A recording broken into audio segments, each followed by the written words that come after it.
चीन के सहयोग से अभी फ़िलिस्तीन में 2 गुटों में समझौता हुआ है और वहाँ भी मिली-जुली सरकार बनने जा रही है। इसको कैसे देखते हैं आप?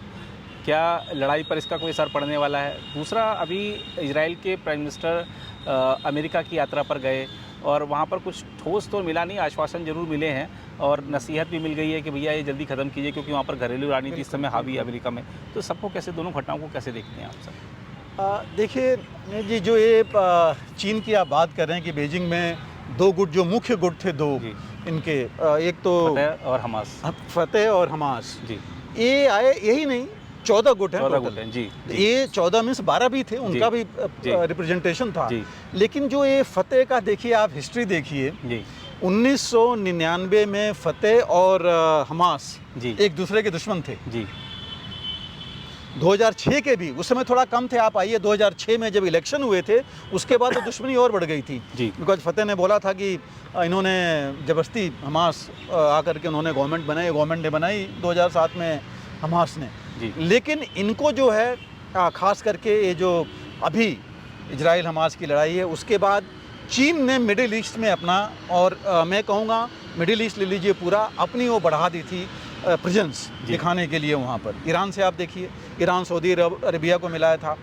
अब उन्होंने जो है इन गुटों को बुलाया, और ये अभी से नहीं है, पिछले आप देखिए तकरीबन मैं कहूँगा 6-7 अप्रैल तो अप्रैल से तो चल ही रहा है। जी। अप्रैल से लगातार मीटिंग्स हो रही थी। जी। ये चीन में भी, और इनके जो मिडिल ईस्ट के रिप्रेजेंटेटिव हैं वो भी जाते रहे हैं उधर। जी। और इन्होंने अभी हमास और फतेह की जो मीटिंग कराई है, और उसमें बेसिकली एक इन्होंने जो बनाया है ग्रुप, नेशनल रिकॉन्स्ट्रक्शन ग्रुप करके बनाया है, जिसका एम ये है कि पोस्ट वॉर जो गाज़ा है जी। उसके लिए एक मिलीजुली सरकार सबकी हो। जी। इसमें अब एम देखिए इसका, चीन का जहाँ तक एम है कि चीन अपने आप को पूरी तरह अब इजराइल हमास के या मिडिल ईस्ट में वो ला चुका है, दिखा करके कि हम भी एक मीडिएटर हैं। जी। ये दिखाने के लिए कि हम जो है फोर्स नहीं करते जैसे उसकी इमेज है जी। उस तरह की, कि अब हम भी एक मीडिएटर हैं। जी। अभी तक वो दूसरी चीज़ वो ये दिखाना चाहता है इसमें कि अभी तक अमेरिका जो कर रहा है जी। वो लड़ाई करा रहा है, वो जो है इजराइल की मदद कर रहा है और नुकसान हो रहा है अरब्स का। जी। तो अब चीन ये दिखाना चाहता है कि हम तो पीसफुल आ रहे हैं, मीडिएटर कर रहे हैं। जी। हम इसके साथ हैं, फ़लस्तीन के साथ हैं। जी। मतलब अगर हम पूरा मिलाएं तो ईरान, चीन और जो हौती और बाकी हैं, ये तो इन्होंने सिर्फ फतेह और हमास से बात हुई है। जी। मेरे ख्याल से अब अगली बार जो हौती से भी करेंगे। जी। और हौतीज़ में करने की जरूरत नहीं है, इसका ऑलरेडी इन्फ्लुएंस है। जी। आप देखिए 6 महीने पहले बल्कि अमेरिका के विदेश मंत्री ब्लिंकन ने बोला था, चीन से बोला था कि चीन की दोस्ती ईरान से है और ईरान पर प्रेशर डाले कि हौतीज़ पर प्रेशर पड़े जी। कि वो जो है रेड सी में कार्रवाई नहीं करें। जी। तो अब जो है धीरे धीरे इसके साथ चीन मिडिल ईस्ट के मैप पर और उभरना चाहता है। जी। ये दिखा करके कि हम तो एग्रेसर नहीं है, हम एग्रेसर की मदद नहीं कर रहे हैं, हम जो है जो मिडिल ईस्ट में शांति चाहते हैं, और हो सकता है इस्लामिक वर्ल्ड का भी वो चाहे कि मैं उसमें अपनी पहुंच लगाएं। हालांकि वो चाहेगा नहीं इस तरह पूरे एज इस्लामिक वर्ल्ड, क्योंकि और भी देश वहाँ पर हैं। तो जहाँ तक चीन का सवाल है जी।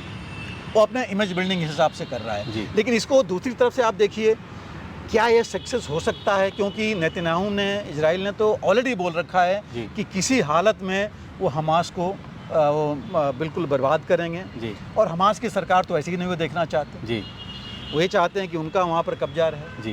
तो ये जो चीज़ है उसमें, और अमेरिका जब तक नहीं आता तब तक मुझे नहीं लगता कि इसका बहुत फ़ायदा आएगा। लेकिन एक बात तो माननी पड़ेगी कि 14 संगठन जो अलग अलग थे उनको एक जगह पर लाने में चीन सक्सेसफुल तो हो गया है। जी। इन विरोधियों को मिला देना ही एक बहुत बड़ी बात है। जी।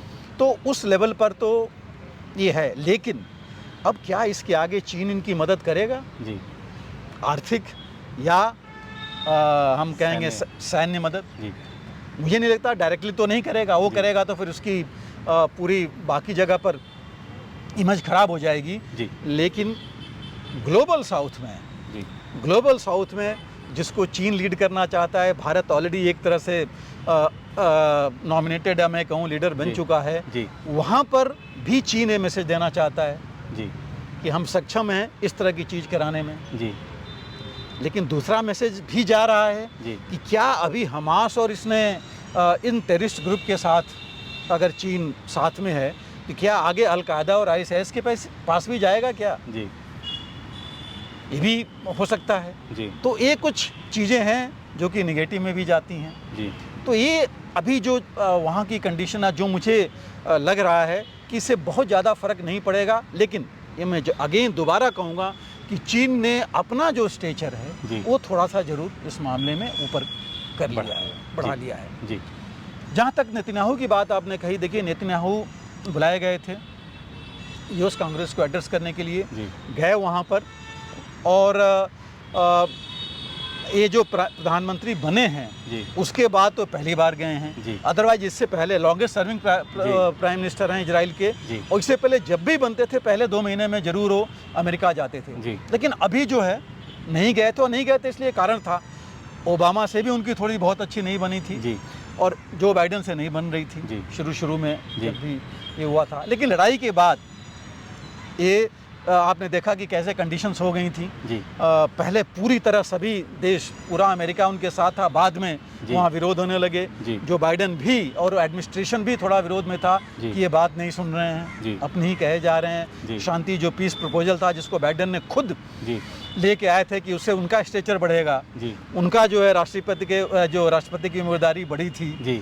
जो बढ़ेगी जी वो तो हुआ नहीं, जी ये नहीं माने। और खैर अब बाइडन का क्या हाल हुआ हम जी। देख ही रहे हैं। जी तो ये कुछ चीज़ें लेकर के थी, लेकिन वहाँ पर गए और जाने के बाद भी देखिए क्या हुआ।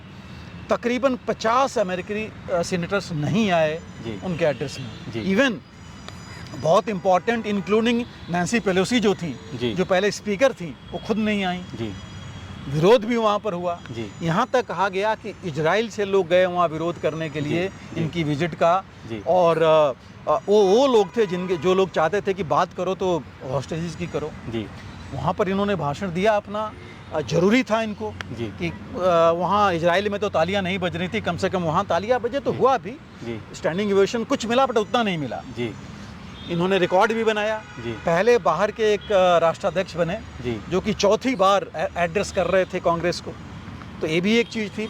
लेकिन प्रतिक्रिया बहुत ज़्यादा देखिए उनको नहीं जी। हुई। आखिरी समय तक ये नहीं था कि वो मिल पाएंगे जो बाइडन से या नहीं, सही बात। जी ये भी चीज़ चल रही थी। जी लेकिन सारी चीज़ें हुई, गए, मुलाकात हुई, उन्होंने एक्सटेंड भी किया अपना जी स्टे वहाँ पर। जी अपनी बात उन्होंने कही जी और उन्होंने ज़्यादा बात नहीं की, शांति प्रपोजल की कोई ख़ास बात नहीं की, जी नहीं भी नहीं बताया। जी उन्होंने होस्टेजेस की भी ज़्यादा बात नहीं की, जी अपने एम की वो बात करते रहे, क्या उनके ऊपर ताजदी हुई उसकी बात करते रहे। जी तो ये चीज़ें हुई। उसके बाद जो बाइडन से भी मिले, जी कमला हैरिस से भी मिले। जी हालांकि कमला हैरिस तो नॉमिनेट अभी हुई हैं, जी बट उनसे भी मिले वाइस प्रेसिडेंट से, और दोनों ने ज़रूर उनको मुँह की जो बात हुई वो ज़रूर ही होस्टेजेस पर और पीस प्रपोजल पर, जी। इसके बारे में।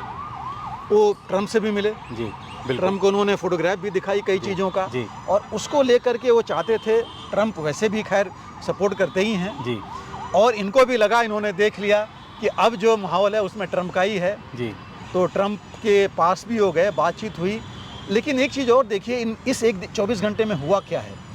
हिजबुल्लाह ने काफ़ी अटैक किया इजराइल के ऊपर, इजराइल ने भी वहाँ अटैक किया है, हौतीज़ कर रहे हैं। जी। तो ये सब देख करके लग रहा है कि इन्होंने कुछ स्ट्रेटजी और टैक्टिक्स की बात तो वहाँ ज़रूर की है। जी CIA या जो कुछ उनके जो चीफ्स थे उनसे ज़रूर मिले हैं, जी सैन्य जो लोग थे उनसे मिले हैं, और कुछ आगे की भी बात हुई है जी इसके बारे में। लेकिन अब उसकी बातचीत आगे पड़ेगी, क्या स्ट्रेटजी भी बदलेंगे और वो क्या करेंगे। लेकिन सैन्य मदद तो ज़रूर मिलेगी, बट मुझे नहीं लगता कि बहुत ज़्यादा कुछ हासिल होगा नेतन्याहू को, जी अमेरिका में भी या होम फ्रंट पर भी इससे। जी बिल्कुल सर। तो सर, आज के कार्यक्रम में आपने करगिल युद्ध से जुड़ी कुछ खास बातें बताई, और भारत और चीन के संबंधों में जो उतार चढ़ाव का नया एक दौर चल रहा है उस पर भी आपने विस्तार से जानकारी दी, और इजराइल फ़िलिस्तीन के संबंधों को लेकर और इजरायली प्रधानमंत्री की अमेरिका यात्रा को लेकर भी आपने विस्तार से चर्चा की। आपने आज के कार्यक्रम को भी ज्ञानवर्धक बनाया, और मुझे लगता है कि हमारे जो पाठक हैं, हमारे जो दर्शक हैं, वो ज़रूर इसे सराहेंगे, क्योंकि ये काफ़ी सारगर्भित जानकारियाँ हैं जो सभी के जानने समझने योग्य हैं। सर, आप इस चर्चा से जुड़े आपका बहुत बहुत धन्यवाद। और आप जैसा कि क्योंकि करगिल युद्ध में भी आपने भाग लिया है, तो आपको कार्यक्रम के समापन पर हमारी तरफ से और हमारे पाठकों की तरफ से जय हिंद सर। अगर आप भी लेना चाहते हैं देश दुनिया की तमाम जानकारी तो आज ही सब्सक्राइब करें हमारे चैनल को। साथ ही नीचे दिए बेल आइकन को जरूर दबाएं ताकि हर अपडेट आप तक पहुंच सके।